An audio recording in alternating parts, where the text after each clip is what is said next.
नमस्कार विद्यार्थी मित्रांनो, तुमचं पुन्हा एकदा व्हीसीसी ट्युटोरियलमध्ये खूप खूप स्वागत आहे. मागच्या लेक्चरमध्ये आपण अर्थनियोजन याचा सराव संच 5.2 आपण पूर्ण कंप्लीट केला होता. ठीक आहे. बऱ्याच मुलांचं म्हणणं होतं की सर थोडंसं लवकर घ्या सिलेबस, बरोबर आहे. सो त्याच्यानुसार आपण त्या एका लेक्चरमध्ये त्याला संपवून टाकलं. आता तसंच आजच्या लेक्चरमध्ये पण आपण सराव संच 5.3 जो आहे, ठीक आहे, सॉरी 4.3, ठीक आहे. सो 4.3 हा आपण संपवण्याचा पूर्णपणे प्रयत्न करूया आणि त्याच्या पुढच्या लेक्चरमध्ये सराव संच 4.4 संपून तुमचा हा पूर्ण चॅप्टर इथे क्लोज करू. सो होईल तेवढं आमच्याकडून पण आम्ही सुद्धा प्रयत्न करत आहोत की तुमचा लवकरात लवकर सगळा सिलेबस संपायला पाहिजे. कारण की त्याच्यानंतर आपल्याला परत जे प्रिव्हियस इयरचे क्वेश्चन पेपर आहेत, म्हणजे त्याला PYQ म्हणतो आपण, आपल्याला ते सुद्धा घ्यायचे आहेत. ठीक आहे. सो ते सगळं घ्यायचं आहे. त्याच्यामुळे आम्हाला सुद्धा तुमच्या अभ्यासाचं किंवा तुम्ही जे आतुरतेने आमच्या लेक्चरची वाट बघता, ठीक आहे, याचा आम्हाला सगळं भान आहे. आम्ही सुद्धा त्याचा पूर्ण प्रयत्न करू. ठीक आहे. सो आमच्या परीने जेवढं होईल तेवढं आम्ही लेक्चर्स घेण्याचा प्रयत्न करत राहतो. कारण की काय असतं माहिती आहे का, आमच्याकडे 11वी-12वीचे पण लेक्चर असतात. आम्हाला ते लेक्चर्स घेऊन परत इकडे पण यायचं असतं. ठीक आहे. इकडे पण लेक्चर्स रेकॉर्ड करायचे असतात. त्याच्यामुळे लेक्चर थोडेसे आपले स्लो चालतात. पण आमचं एकच मत आहे की आम्ही तुम्हाला पूर्ण बेसिक देण्याचा प्रयत्न करू, की फक्त एक्झाम पुरतं नाही आहे की जा आणि पेपर देऊन या, मार्क्स पडले बस झालं. तर तुम्हाला भविष्यामध्ये पण त्याचा फायदा व्हावा याच्यासाठीच हे सगळं चालू आहे आपलं. ठीक आहे. सो परत एकदा आपल्या चॅनलला कोणी सबस्क्राईब केलं नसेल तर तुम्ही सबस्क्राईब करून घेऊ शकता. आणि चालूया आता आपण आपल्या सराव संचकडे. ठीक आहे. ज्याचं सराव संच 4.3 अर्थनियोजन या चॅप्टरचा. ठीक आहे. आता त्याच्यामध्ये अगोदर थोड्याशा बेसिक गोष्टी, जसं अगोदर पण आपण बघितलं होतं की प्रत्येक याच्यामध्ये आपल्याला काही बेसिक गोष्टी लागत आहेत, तर याच्यामध्ये पण आपण त्या बेसिक गोष्टी थोड्याशा बघू.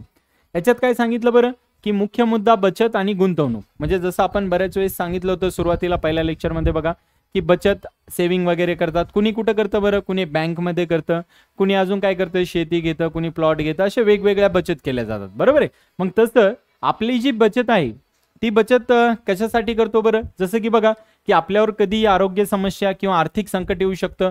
बरोबर आहे की नाही. आरोग्य म्हणजे कधी आपण आजारी वगैरे पडू शकतो.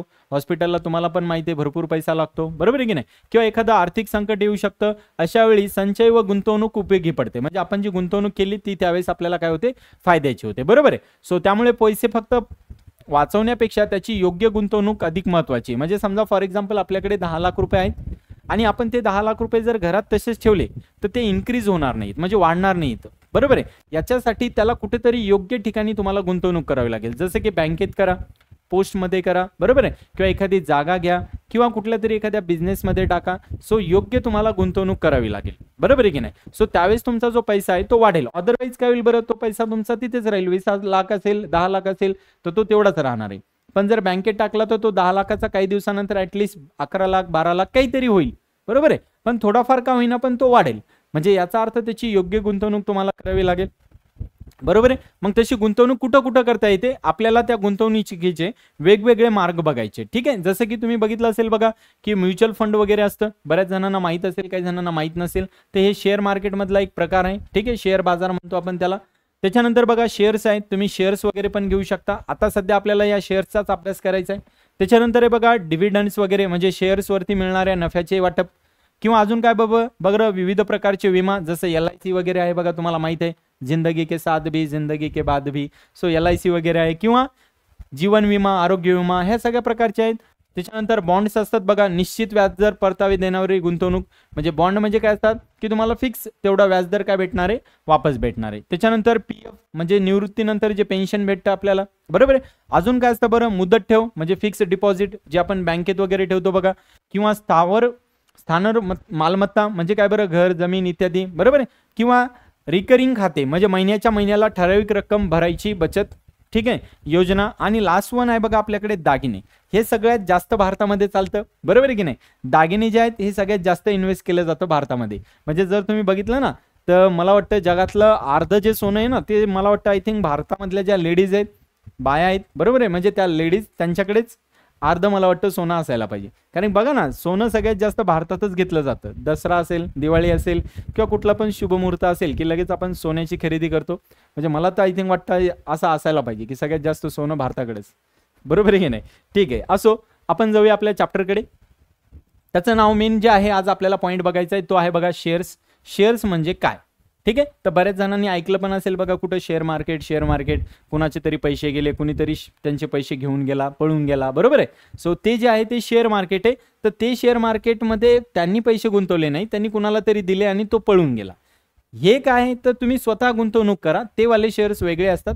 आपण कुणाला तरी देतोय, तो सांगतोय तुम्हाला पैसे 10,000 रुपये महिन्याला देतो मी, तुम्ही मला 1,00,000 रुपये द्या. आता मला सांगा, जर तुम्हाला तो 10,000 रुपये महिन्याला 1,00,000 रुपयाला 10,000 रुपये जर देत असेल, तर मग तो स्वतःच का बरं पैसे ठेवत नाही, तुमच्याकडून का बरं घेतो? त्याने अगोदर स्वतःच घर बनवायला पाहिजे, बरोबर आहे की नाही? पण नाही, लालच बुरी बला आहे. आपल्याला काय वाटतं की नाही बाबा, 1,00,000ला 10,000 रुपये महिन्याला भेटायला लागलेत, मग आपण काय करतो, पहिल्यांदा 1,00,000 रुपये देतो. मग ते पैसे आपल्याला 1,00,000चे काय करतात, देतात. पहिल्यांदा 10,000 तो, नंतर दुसऱ्या महिन्यात 10,000, 1,00,000 तर आपले तसेच असतात. मग नंतर आपण काय करतो, आपल्या सगळ्या नातेवाईकांना सांगतो, आजूबाजूच्या मित्र वगैरे सगळ्यांना सांगून देतो काय, की अरे पैसे भेटायला लागलेत. मग आपण काय करतो, 1,00,000च्या जागी 5,00,000 ठेवतो. मग आपल्याला काय वाटतं, ते 5,00,000चे पण तो 2-3 महिने देतो, 10,000 रुपये 20,000 रुपये जे पण असेल अमाऊंट ती, आणि नंतर काय होतो, गायब होऊन जातो. मग आपले पैसे जे मेहनतीचे सगळे वाया जातात. हे कशामुळे होतं, ते ही लालच बुरी बला आहे. आपलं काय असतं, आपल्याला वाटतं नाही जास्त पैसे यायला पाहिजे, परतावा जास्त यायला पाहिजे, त्याच्यामुळे आपण काय करतो, की सुरक्षित आहे की नाही न बघता आपण सगळे पैसे तिथे इन्व्हेस्ट करतो. तर हे असं नाही करायला पाहिजे. तुम्ही पैसे योग्य ठिकाणी गुंतवणूक करायला पाहिजे. भले त्याचा परतावा, त्याचं तुम्हाला जो व्याज भेटणार आहे ते थोडं कमी भेटलं तरी चालतं, पण आपले पैसे जे आहेत ते तसेच राहायला पाहिजे. आपण काय करतो, व्याज जास्त भेटतं म्हणून कुठे पण पैसे गुंतवणूक करून टाकतो, पण त्याचं ओरिजिनली त्याची आयडेंटिटी आपल्याला माहीत नसते. मग ते काय होतं, पळून जातात, बँक बंद पडतात, मग आपले जे मेहनतीचे पैसे आहेत ते सगळे बुडून जातात. सो असं नको व्हायला. ठीक आहे. सो सध्या तर तुम्ही लहान आहात, पण जे आपले आईवडील वगैरे असतात, ठीक आहे, त्यांना सुद्धा सांगा की जे पैसे आपण ठेवतोय किंवा कुठं कुणाकडे देतोय, तर ते योग्य ठिकाणी आहेत का, त्याची गॅरंटी आहे का, ह्या साऱ्या गोष्टी बघूनच तुम्ही त्यांच्यामध्ये गुंतवणूक करा. ठीक आहे. सो कधी तुम्ही बऱ्याच वेळेस ॲड बघितली असेल बघा, तिथं असतं बघा सब्जेक्ट टू मार्केट, म्हणजे काय, risk and subject to market something असते ॲड बघा. सो याचा अर्थ तुम्ही रिस्क वगैरे स्वतः घेऊन तुम्ही पैसे गुंतवणूक करा. सो चला आपण बघूया शेअर काय असतं बघा. एखादा व्यवसाय किंवा उद्योग सुरू करण्यासाठी मोठ्या प्रमाणावर भांडवल लागते, बरोबर आहे. म्हणजे एखादा बिझनेस उभं करायचं तर खूप सारा पैसा लागत असतो. जसं आपली भारताची फेमस टाटा कंपनी वगैरे बघा, रिलायन्स वगैरे, मग त्यांना उभं करायचं असेल तर त्यांना खूप सारा पैसा लागला असेल. मग त्यांनी पैसा कुठून गोळा केला, तर त्यांनी जेव्हा भांडवल एका व्यक्तीकडून उभारणे शक्य नसते. समजा मला एखादी कंपनी उभं करायची, आता माझ्याकडे तर पैसा तेवढा येणार नाहीये. मग अशा वेळेस काय केलं जातं, अशा वेळेस कंपनी स्थापन करून समाजातून भांडवल उभारले जाते, म्हणजे लोकांकडून पैसा गोळा केला जातो आणि मग ती कंपनी उभारली जाते. त्यालाच काय म्हणतात बरं, त्याला म्हणतात प्रायव्हेट लिमिटेड किंवा पब्लिक लिमिटेड कंपनी असते. म्हणजे जी कंपनी लोकांकडून किंवा लोकांच्या पैशामधून उभा केली जाते त्या कंपनीला काय म्हणतात, प्रायव्हेट कंपनी और पब्लिक लिमिटेड. तुम्ही बऱ्याच वेळेस लिहिलेलं असेल, ऐकलेलं, बघितलं असेल बघा, तिथं पीव्हीटी असतं. पीव्हीटी मीन्स काय, प्रायव्हेट लिमिटेड. ठीक आहे. सो पब्लिक लिमिटेड असेल किंवा प्रायव्हेट लिमिटेड असेल, याचा अर्थ समजून जायचं की त्याच्यामध्ये समाजातून भांडवल उभं केलं आहे. लक्षात ठेवा की पब्लिक लिमिटेड आणि प्रायव्हेट लिमिटेड जर कुठं असेल तर याचा अर्थ काय असतो की त्या कंपनीमध्ये खूप साऱ्या लोकांनी पैसा गोळा करून कंपनी उभी केलेली असते. कुणा एका व्यक्तीची नसते. नाव एका व्यक्तीचं जरी असेल तर पैसा त्याचा पूर्ण समाजाचा त्याच्यामध्ये असतो. समाज म्हणजे जे पण लोक असतील त्या लोकांचा. लक्षात येते. कंपनी जेव्हा भांडवल उभारते तेव्हा त्या भांडवलाचे छोट्या छोट्या भागामध्ये विभाजन केले जाते. म्हणजे कंपनी काय केली, उभं केली, आता त्याच्यामध्ये काय केलं जातं, छोटे छोटे पार्ट्स केले जातात, त्याचं भांडवल छोटं छोटं केलं जातं आणि त्यालाच आपण काय म्हणतो, शेअर्स म्हणतो. म्हणजे त्याची एक ठराविक किंमत ठरवली जाते, जसं की 10 रुपये, 20 रुपये, 30 रुपये. आता समजा तुम्ही टाटा मोटार्स कंपनी ऐकली असेल बघा, टाटाच्या खूप साऱ्या कार्स वगैरे आहेत, बरोबर आहे, खूप मोठे ट्रक्स वगैरे पण आहेत. सो टाटाचा शेअर जर तुम्ही बघितला तर मला वाटतं 700 रुपयाला काहीतरी आहे टाटाचा शेअर. सो याचा अर्थ काय झालं की त्याचे काय केले, त्यांनी त्याचे छोट्या छोट्या भागामध्ये काय केले, विभाजन केले. सो त्याचा जो शेअर आहे तो 700 रुपयाला आहे सध्या. म्हणजे याचा अर्थ तुम्हाला कंपनी तर नाही घेता येणार, पण तुम्ही त्यांचा शेअर्स घेऊ शकता. लक्षात येते. आता पुढे बघा की शेअर म्हणजे कंपनीच्या भांडवलातील एक भाग आहे. म्हणजे जो कंपनी असेल त्यांच्यामध्ये जे गुंतवणूक करणार आहोत आपण, त्याच्यातला एक भाग म्हणजेच काय असतो, शेअर असतो. ठीक आहे. प्रत्येक शेअरला एक विशिष्ट किंमत असते, एक क्रमांक नोंद असते. म्हणजे जसं मी म्हटलं टाटा मोटर्स आहे, त्याचा सध्या 700 रुपयाला शेअर आहे, तर याची एक विशिष्ट किंमत आहे तुमच्याकडे. लक्षात येते. आता जेव्हा एखाद्या व्यक्ती शेअर विकत घेतो तेव्हा त्या कंपनीचा शेअर होल्डर होतो. म्हणजे जर समजा तुम्ही टाटा कंपनीचा एखादा शेअर घेतला किंवा रिलायन्स कंपनीचा एखादा शेअर घेतला तर याचा अर्थ तुम्ही त्या कंपनीचे शेअर होल्डर झाले. म्हणजेच काय, म्हणजे जो व्यक्ती कंपनीचे शेअर विकत घेतो त्या कंपनीचा भागधारक ठरतो. म्हणजे त्याचा अर्थ त्याचा तो भागीदार आहे. समजा मी टाटा कंपनीचा शेअर घेतला याचा अर्थ मी त्याचा भागीदार झालो, पण असं नाहीये की ती कंपनी माझी झाली, मी त्याचा फक्त काय झालो, भागीदार झालो. आता त्या कंपनीची मालमत्ता हक्काचे प्रमाण आपल्याकडे जास्त नसतं. कधी असेल, जेव्हा त्या संख्येवर अवलंबून असते. तुमच्याकडे शेअर्स किती आहेत त्याच्यानुसार अवलंबून असतं. नाही तर काय होईल, एखाद्या टाटा कंपनीचे सगळे शेअर गेला आणि म्हणाल माझी कंपनी झाली, असं नसतं. सगळ्यात जास्त ज्याच्याकडे शेअर्स असतील त्याच्यावर अवलंबून असतं आणि कंपनीवाले शेअर सगळे तर देणार नाही, बरोबर आहे की नाही. सो तुम्ही घ्यायचा प्रयत्न पण करू नका. चला पुढे जाऊया. पुढे काय सांगितलं की शेअर बाजार आणि स्टॉक एक्सचेंज. आता हे आपलं कुठे आहे बरं, हे मुंबईला आहे. तुम्ही बघितलं वगैरे असेल, कुठं ऐकलं असेल तर बघा, स्टॉक एक्सचेंज आहे ते मुंबईला आहे. तर याचं काम काय असतं बरं, तर शेअर खरेदी विक्री करण्याची जागा म्हणजेच शेअर बाजार असतो. शेअर बाजार म्हणजेच काय की जिथं काय केलं जातं, शेअर खरेदी आणि विक्री केली जाते. आणि याला स्टॉक एक्सचेंज किंवा स्टॉक मार्केट किंवा इक्विटी मार्केट म्हणतात. यालाच काय म्हणतात बघा, स्टॉक एक्सचेंज किंवा स्टॉक मार्केट किंवा इक्विटी मार्केट म्हणतात. कंपनी जर शेअर बाजारात नोंदणीकृत असेल तरच तिचे शेअर बाजारात विक्रीसाठी येतात. अशा कंपनीला लिस्टेड कंपनी म्हणतात. म्हणजे कुठल्याही कंपनीचे शेअर नाही, तुम्ही एखादी नवीन कंपनी उभं करसाल आणि लगेच तुमचे शेअर, तसं नाही. शेअर कोणत्या कंपनीचे, ज्या कंपनीने नोंदणी केलेली आहे त्याच कंपनीचे शेअर्स कुठे येतात बरं, त्या कंपनीचे शेअर्स लिस्ट होतात, ठीक आहे, किंवा त्या कंपनीचे शेअर बाजारामध्ये येतात. कुठल्याही कंपनीचे येत नाही, ज्या कंपनीने नोंदणी केलेली आहे त्याच कंपनीचे शेअर बाजारामध्ये येतात. लक्षात येत आहे. पुढे काय सांगितलं बघा की महत्वाचे आर्थिक काही शब्द आहेत, जसे की दर्शनी किंमत म्हणजे काय. आता हे फार महत्वाचे आपल्याला पुढे बघायचे. परत बघा, दर्शनी किंमत म्हणजे काय, प्रत्येक शेअरची एक मूळ किंमत जी शेअर सर्टिफिकेटवर लिहिलेली असते. याचा अर्थ सुरुवातीला जेव्हा लिस्ट झालेला असतो, जसं टाटा कंपनी म्हणलं तर टाटा कंपनीची सध्याची प्राइस म्हणलं मी 700 रुपये, पण सुरुवातीला जी असते त्या कंपनी म्हणजे ती प्राइस जी आहे ती 700 असेल का बरं, नाही. सुरुवातीची काहीतरी वेगळी असेल, त्याला काय म्हणतात, दर्शनी किंमत. त्याला काय म्हणतात, दर्शनी किंमत. म्हणजे सुरुवातीची जेव्हा शेअर्स काय झाला, लॉन्च झाला किंवा जेव्हा कंपनी तयार झाली, जेव्हा त्यांनी मार्केटमध्ये आणलं त्यावेळेसची जी प्राइस असेल त्याला दर्शनी किंमत म्हणतात. आणि बाजारभाव म्हणजे काय, शेअर बाजारात त्या शेअरची सध्या चालू असलेली खरेदी विक्री किंमत. म्हणजे याचा अर्थ सध्याचा बाजारभाव टाटाचा काय, 700 रुपये. आणि ज्यावेळेस तो लॉन्च झाला त्यावेळेस जो असेल त्याला म्हणतात दर्शनी किंमत. लक्षात आलं, ठीक आहे. पुढे जाऊया. पुढे काय बघा, शेअर बाजार भाव कसा ठरतो. आता शेअर बाजार भाव जसं मी म्हटलं, टाटाचा आज 700 रुपये, मे बी उद्या टाटाचा 800 होईल, 900 होईल किंवा 400 होईल, 200 होईल, माहित नाही काय होईल आपल्याला. सो ते कसा ठरला जातो बरं, तर त्या कंपनीवर डिपेंड आहे. कंपनी कमावत असेल, म्हणजे जी कंपनी नफा कमावत असेल तर तिच्या शेअरचा बाजारभाव वाढतो. म्हणजे फॉर एक्झाम्पल टाटा कार म्हणलं आपण, तर टाटाचे शेअर्स कधी वाढतील, जेव्हा टाटा कंपनी जी आहे त्यांच्या कार्स काय व्हायला लागल्यात, विकायला वगैरे लागल्या, तर त्यांचा शेअर जो आहे तो ऑटोमॅटिकली काय होईल बरं, वाढेल. अजून काय सांगितलं बरं, जर कंपनी तोट्यात जात असेल तर काय होईल बरं, म्हणजे आता समजा टाटा कंपनीचे कार्स आहेत, आता त्या कार विकनच झाल्या, तर तो शेअर प्रॉफिटमध्ये राहील का बरं, नाही, कारण कंपनीच लॉसमध्ये, तर शेअर पण कशामध्ये जाणार आहे, लॉसमध्ये जाणार आहे. आता दुसरं काय सांगितलं बघा, शेअरचा दर, मागणी व पुरवठा. म्हणजे जसं आता शेअर्स कोण किती घेणार आहे, त्याची मागणी किती आहे, तुमच्याकडे पुरवठा किती आहे. जर आपल्याकडे शेअर्स कमी असतील, ठीक आहे, तर त्याचा काय होईल बरं, जसं आपल्याकडे बघा कांदे कमी असलेत तर काय होतं बरं, कांद्याचे भाव वाढतात. तसे शेअर्स कमी असतील तर शेअरचे भाव वाढतील, बरोबर आहे की नाही. किंवा आंतरराष्ट्रीय जी अर्थव्यवस्था असेल किंवा आपल्या भारताची अर्थव्यवस्था असेल याच्यावर अवलंबून आहे. जसं की समजा दुसऱ्या देशामध्ये कुठेतरी युद्ध चालू असेल तर तुमचे शेअर्स काय होतात बरं, ऑटोमॅटिकली खाली येतात. का बरं, त्याचं रिझन हे की समजा आपली कार, जर इंडियाची कार दुसऱ्या देशामध्ये विकणार असेल तर तिथं युद्ध असल्यावर कार विकेल का, नाही. म्हणजे याचा अर्थ पुरवठा कमी होईल. किंवा त्या देशामध्ये जर समजा त्या देशामधून आपल्याला तेल येणार असेल, जसं इराण, इराक वगैरे आहे, तिथून आपल्याला तेल येणार असेल आणि तिथं युद्ध चालू असेल तर तिथून आपल्याला तेल येईल का बरं, नाही. मग ऑटोमॅटिकली तेलाचे भाव वाढतील, बरोबर आहे. मग त्या सगळ्याचा इफेक्ट जो आहे तो कशावर होईल बरं, आपल्याला अर्थव्यवस्थेवर होईल. कशावर होईल, त्याचा अर्थव्यवस्थेवर. आणि अर्थव्यवस्थेचा या सगळ्यांचा कशावर होईल, शेअर बाजारावरती होईल. लक्षात येते काय काय आहे ते, ठीक आहे. आता पुढे बघा, थोडक्यात काय आहे, तर थोडक्यात समजून घ्या की शेअर खरेदी म्हणजे कंपनीमध्ये भागधारक होणं. दुसरी गोष्ट काय की शेअर बाजार हे त्या शेअरच्या खरेदी विक्रीसाठी असते.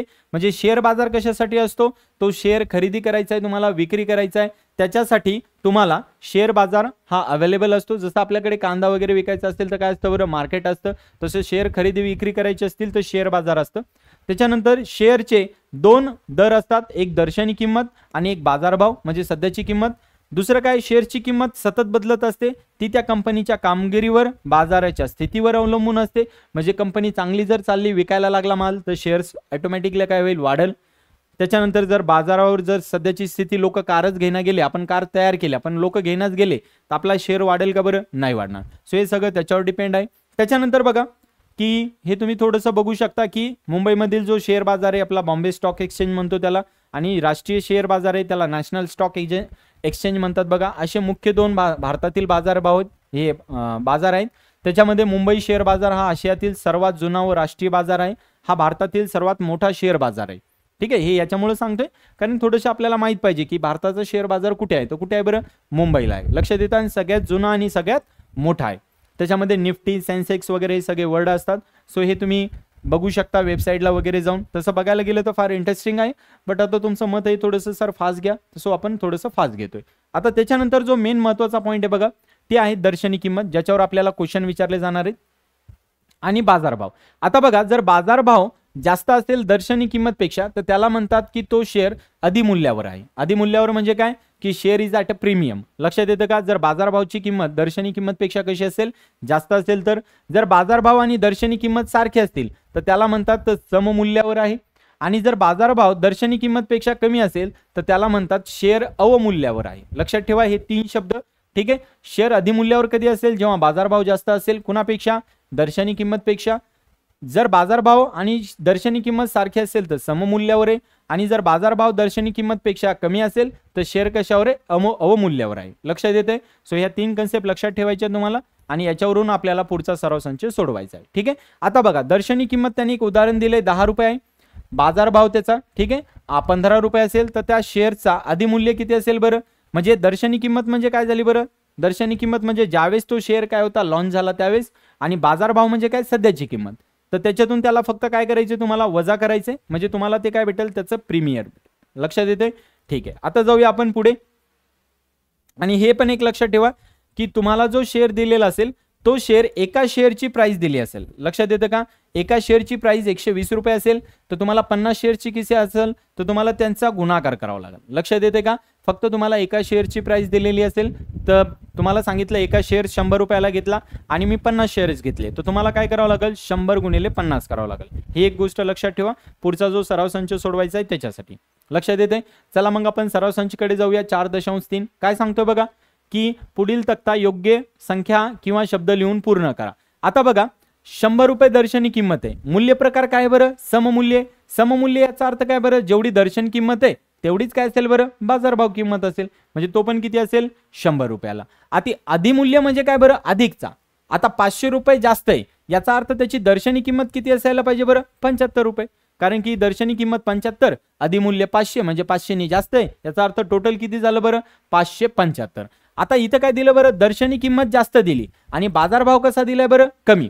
दर्शनी किंमत जास्त आणि बाजारभाव जर कमी दिलाय तर आपण त्याला काय सांगितलं बघा, त्याला म्हणले आपण अवमूल्यावर आहे. बाजारभाव कमी दर्शनी किंमतपेक्षा, तर त्याला काय सांगितलं आपण, अवमूल्यावर. याचा अर्थ इथं काय यायला पाहिजे बरं तुमचा, इथे यायला पाहिजे अवमूल्य. लक्षात येते.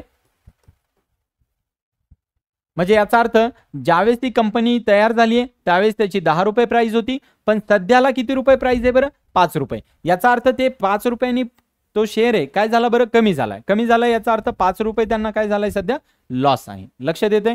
सो हा सराव संच 4.3 मधला पहिला प्रश्न होता. लक्षात ठेवा, सममूल्य म्हणजे दोघांची दर्शनी किंमत आणि बाजारभाव सारखे असायला पाहिजे. अधिमूल्य म्हणजे काय, जास्त आहे, 500 रुपये जास्त आहे, याचा अर्थ त्याची दर्शनी किंमत किती असायला पाहिजे बरं, 75. आणि अवमूल्य म्हणजे काय बरं, तर त्याचा अर्थ काय झाला, बाजारभावापेक्षा जी सध्याची म्हणजे दर्शनी किंमतीपेक्षा बाजारभावाची किंमत कशी आहे, कमी आहे, म्हणजे लॉस मध्ये शेअर आहे. लक्षात येतं. ठीक आहे, चला प्रश्न क्रमांक 2 कडे जाऊया. काय सांगितलं बघा, की बाजारभाव 80 रुपये होता तेव्हा अमोलने 100 रुपये दर्शनी किमतीचे 20 शेअर विकत घेतले. बघा आता बाजारभाव किती होता बरं, बाजारभाव ठीक आहे, बाजारभाव 80 रुपये होता त्यावेळेस अमोलने 100 रुपये दर्शनी किमतीचे. आता दर्शनी किंमत किती होती बरं,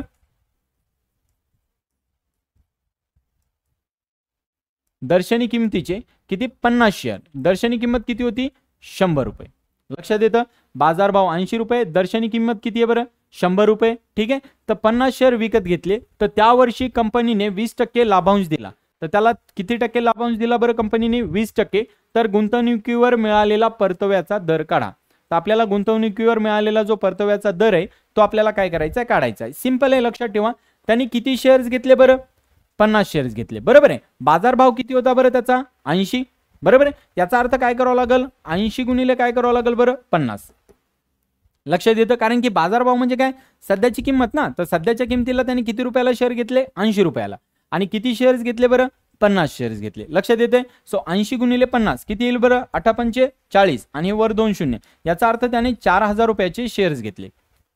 आता आपल्याला 20% लाभांश काढायचा होता, बरोबर आहे. 20% लाभांश दर्शनी किमतीवरती, म्हणजे याचा अर्थ काय करावं लागेल बरं, आपल्याला एका शेअरसाठी काढावं लागेल. एका शेअरसाठी म्हणजे काय बरं, तर आपल्याला काढावं लागेल बघा 20, बरोबर आहे, भागिले किती 100 गुणिले किती करावं लागेल बरं, 100 करावं लागेल. सो इथून 2 शून्य कट झाले तर 20 रुपये काय झाला त्याला, म्हणजे लाभांश त्याला एका शेअरसाठी भेटलाय. लक्षात येते. त्याला किती शेअरसाठी भेटलाय बरं, हा एका शेअरसाठी त्याला 20 रुपये भेटला. असे आपल्याकडे किती शेअर्स आहेत बरं, तर असे आपल्याकडे 50 शेअर्स आहेत. लक्षात येते. हे एका शेअर्सचा लाभांश काढलाय. लक्षात ठेवा, एका शेअर्सचा लाभांश.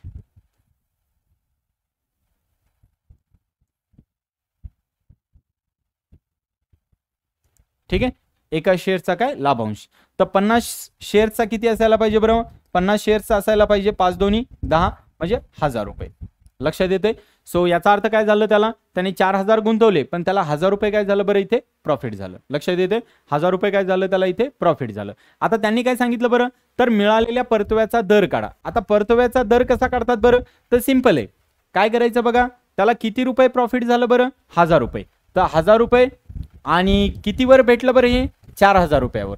आणि परताव्याचा दर काढायचा. दर म्हणजे तुम्हाला टक्केवारी काढायची. लक्षात ठेवा, टक्केवारी काढायची असेल तर 100 गुणायचं. आणि किती टक्केमधून काढायचं असेल, म्हणजे टक्केवारी तुम्हाला कट करायची असेल तर 100 भागायचं.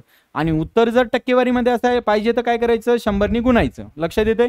सो इथे तुम्ही काय करा, हे 2 शून्य कट करा, इथे 2 शून्य कट करा. सो वरती किती येईल बघा, वरती येईल 1000, खाली किती येईल बघा 40, 1 शून्य कट करा, 4 याला भाग द्या. सो किती होईल बरं, 4 2 8, 2 उरले, 4 पंचे 20. याचा अर्थ 25% त्याचा काय असेल, परताव्याचा दर असेल. लक्षात येते. 25% काय असेल त्याचा परताव्याचा दर असेल. लक्षात येते कसं काढायचंय, एकदम सिंपल आहे बघा. त्याने बाजारभावाने अगोदर कधी लक्षात ठेवा की बाजारभाव किमतीनेच आपल्याला त्याने किती गुंतवणूक केली हे लक्षात ठेवायचे. म्हणजे बाजारभाव 80 रुपये होता, म्हणजे सध्याची 80 रुपये किंमत आहे, तर त्यांनी 4000 रुपये गुंतवले. आणि किती लाभांश भेटला हे कशावर काढायचं, हे कधीही दर्शनी किमतीवरच काढायचंय. लक्षात ठेवा, हे कशावर काढायचं, नेहमी दर्शनी किमतीवर काढायचंय. लक्षात येतंय. ठीक आहे. आणि परताव्याचा दर काढायचा तर काय बरं, तर तुम्हाला किती 1000 रुपयाला म्हणजे किती रुपयाला किती रुपये लाभांश भेटला. जसं 4000ला किती भेटला बरं, 1000 रुपये. ठीक आहे. आणि त्याला गुणिले काय करायचं, फक्त 100 करायचं. लक्षात येतंय. ठीक आहे. चला प्रश्न क्रमांक 3 कडे. काय सांगितलं बघा, जोसेफ यांनी खालील प्रमाणे शेअर्समध्ये गुंतवणूक केली, तर त्यांनी एकूण गुंतवणूक किती केली. आता बघा, जोसेफनी गुंतवणूक केली, सो कंपनी ए मध्ये गुंतवणूक केली पहिल्यांदा. लक्षात ठेवा. सो त्याची दर्शनी किंमत किती होती बरं, 2 रुपये. म्हणजे दर्शनी म्हणजे ज्यावेळेस कंपनी लॉन्च झाली त्यावेळेस. आणि त्याचे अधिमूल्य किती होते बरं, 18 रुपये. सो बाजारभाव काय असायला पाहिजे बरं, मग बाजारभाव काय असायला पाहिजे, बाजारभाव असायला पाहिजे दर्शनी किंमत, बरोबर आहे, अधिक अजून काय असायला पाहिजे बरं, अधिमूल्य. लक्षात येते का, दर्शनी किंमत अधिक काय असायला पाहिजे, अधिमूल्य. आता मला सांगा, दर्शनी किंमत किती आहे, 2, अधिक अधिमूल्य किती आहे बरं, 18. याचा अर्थ बाजारभाव किती आहे बरं त्याचा, 20 रुपये. लक्षात येते. आता त्यांनी किती शेअर्स घेतले बरं, ज्याची दर्शनी किंमत 2 रुपये होती, अधिमूल्य 18 रुपये होता, असे त्यांनी 200 शेअर्स घेतले. याचा अर्थ त्यांनी 20 रुपयाला 1 शेअर्स घेतला. असे टोटल किती शेअर्स घेतले बरं, 200. म्हणजे काय होईल बरं, असे त्याने किती रुपये गुंतवणूक केली बरं, इथं 4000. लक्षात येते.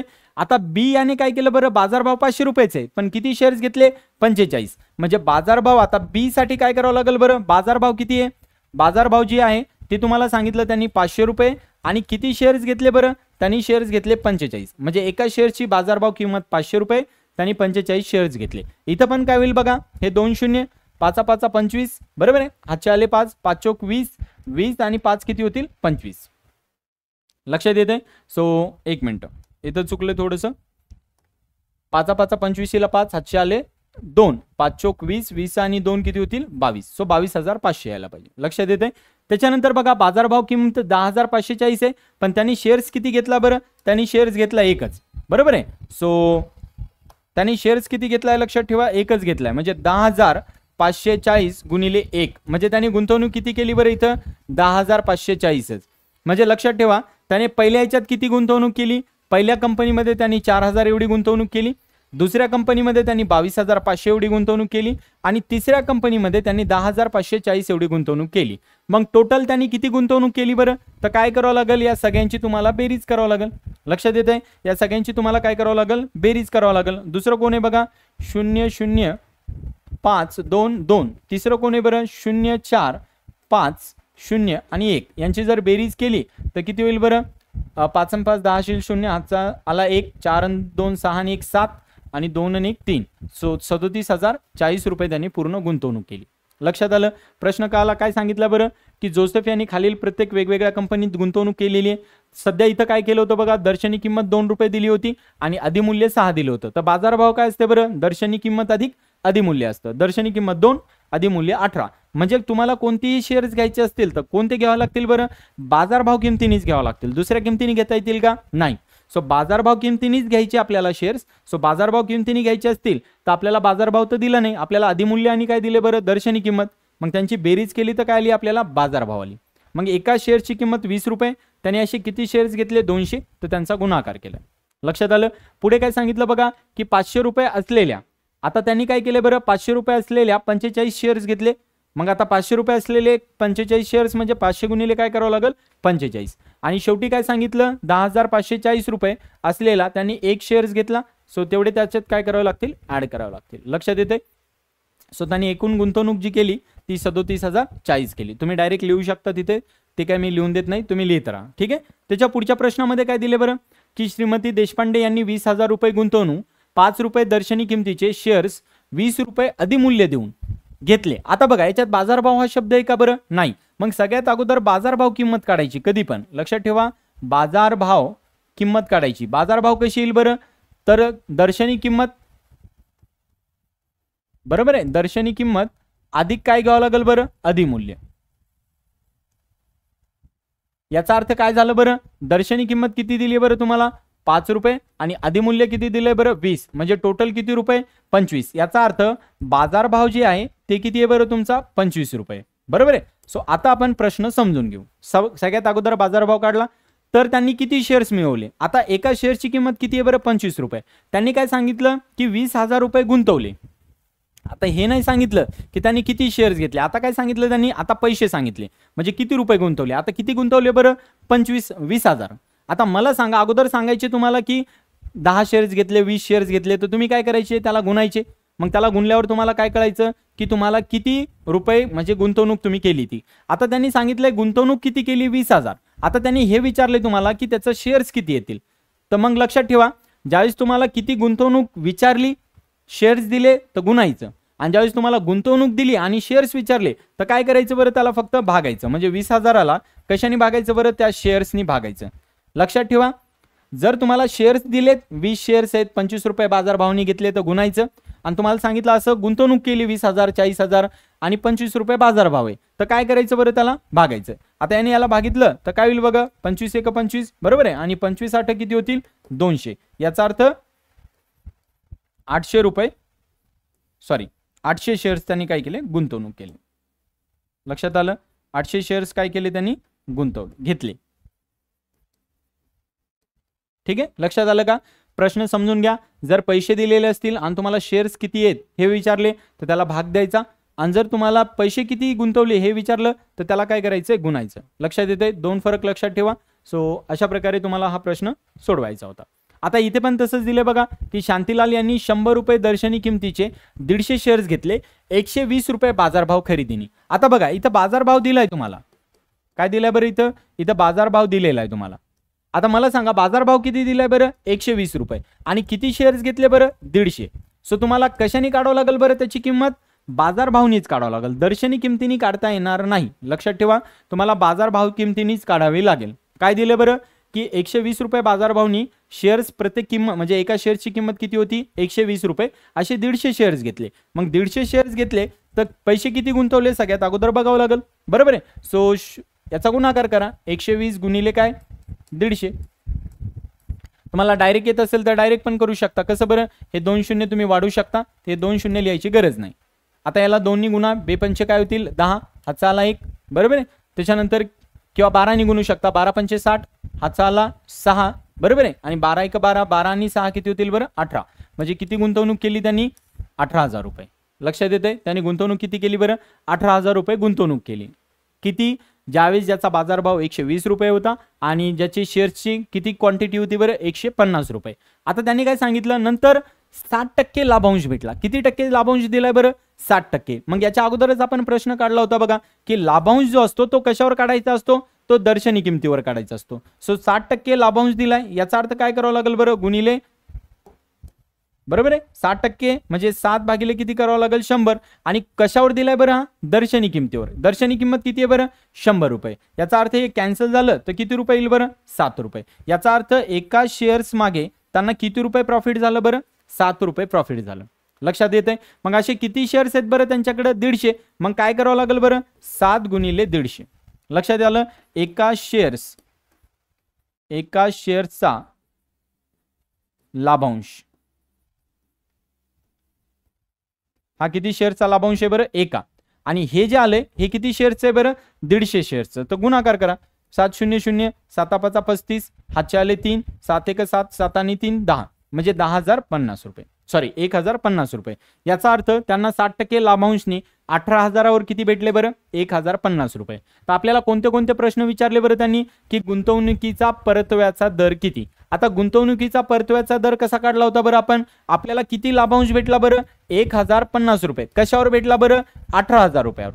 कशावर भेटला बरं? 18,000 रुपयावर. आता परताव्याचा दर विचारलाय. दर म्हणजे काय? टक्केवारी विचारली. तर कशाने गुणायला सांगितलं होतं आपण? 100. लक्षात येते? कशाने गुणायचं होतं आपल्याला याला? 100नी. मग इथे कॅन्सल करा बघा. हे 2 शून्य इथे, हे 2 शून्य कट करा. इथं हा शून्य कट करा. ठीक आहे. आता याला भाग द्या. तर कितीने भाग जाईल बघा? 3नी जाईल. सो इथं 3नी भाग द्या. किती होतील बरं? 3 × 18. इथं 3नी द्या बघा. किती होईल? 3 3 9, उरला 1, 3 5 15. सो वर 35 येईल. 35 भागिले 6. आता 6नी भाग दिला तर 6 पंचे 30 होतील. उरतील 5. बरोबर आहे? होतील 50. बरोबर की नाही? मग पॉईंट द्यावा लागेल ना. So sin 7 sin 8 48. सो 5.8% काहीतरी यायला पाहिजे. जवळपास त्याच्या काहीतरी येईल. सो 5.8% परतावा यायचा पाहिजे. लक्षात आलं कसं सोडवलंय? सो लक्षात ठेवा, गुंतवणुकीचा परताव्याचा दर म्हणलं की त्याचा लाभांश काढायचा आणि किती रुपयावर आलाय तो? 18,000वर एवढा आलाय. गुणिले काय करायचं? 100. दर काढायचा म्हणजे 100नी गुणायचं आणि तुम्हाला टक्केवारी काढून टाकायची म्हणलं तर 100नी काय करायचं? त्याला भागायचं. लक्षात येतंय? सो असा तुमचा प्रश्न क्रमांक 5 होता.